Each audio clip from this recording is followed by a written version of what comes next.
Hey guys, I'm Kate. Welcome back to my channel. So currently I am in the midst of revisions on Murder Mystery Tennessee, and I thought it would be cool to discuss the system that I've created and the tools that I am using to help turn this adorable little shit show around. Can you tell this is the face of a girl who has reread her story a million times?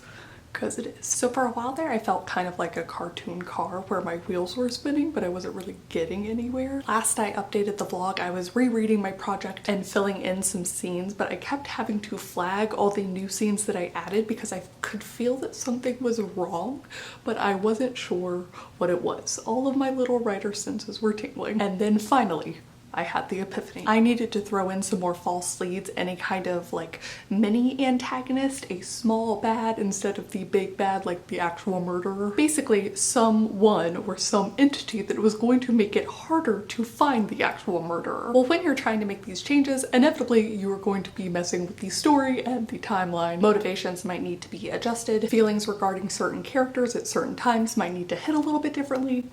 Yeah, so here we are, reread number who's counting anymore? But this time I have a plan. So the first thing I did was draft the scenes with the small bad, currently affectionately titled Stuff Needs to Go Here, in my Scrivener file, and then I began to reread from the beginning up through that scene while creating my Aeon timeline of what I currently had. And I think it's important to have a visualization of what I have now in the draft so that I can see in the future where my timeline needs to change, but you need to see it. I need to see it. I need a picture. My Aeon timeline does also currently have a color-coded system where red is the plot points that like we read. What's happening to my character sort of on the page. And then blue is for what takes place kind of behind the scenes regarding suspects and deaths and whatever. So like the first murder actually takes place a day before my story opens or that we see my main character and start to follow her. But I need to know it for later and as a reference point, so yeah.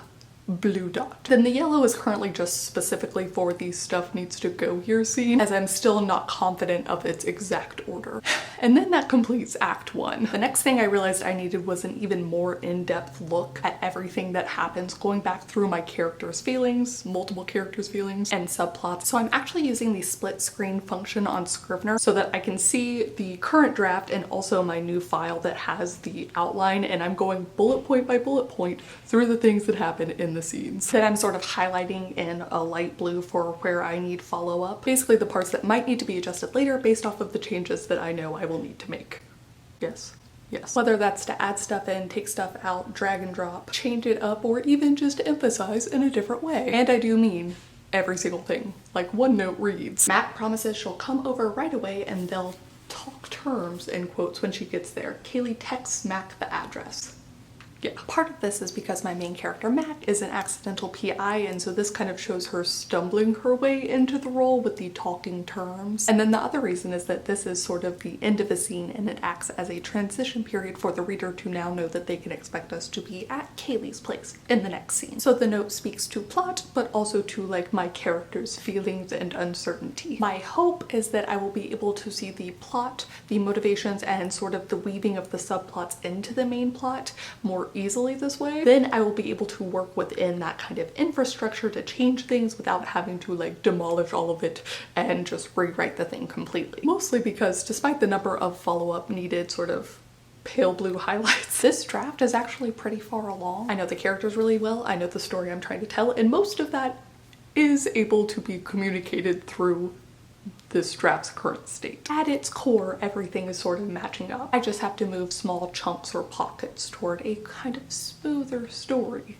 But that's hard. So while I had updated hopes of being done by the end of May, because initially I wanted to be done with this during Camp NaNoWriMo or at the end of Camp NaNoWriMo, that didn't happen. I don't think the May goal's gonna happen either. I have a sinking suspicion that it'll be like end of June as a more realistic goal. But that gives me time to do all the rereading, documenting of the current timeline, in-depth outlining, and then space to sort of tinker and polish to make it the best draft that I can before I give it over to my alpha readers. As with all writing, I'm kind of figuring it out along the way as I go, and inevitably it is taking me longer than I expected. But in some ways, it's nice to see that this is a very similar process to what I had to do for the first Meridian Maps revision. I mean, it's nice. You know what would be nice, actually nice, no quotes nice, is if it would just magically fix itself.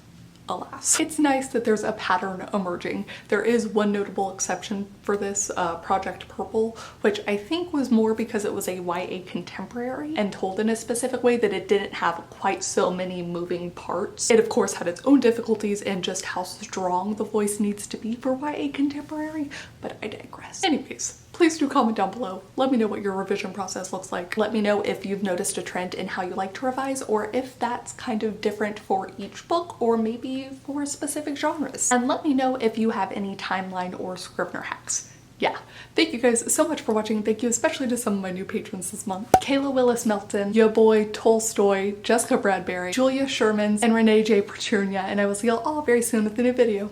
Bye! And how the characters are oh my god, why can't I say that word? Interacting. So I'm actually using the split screen function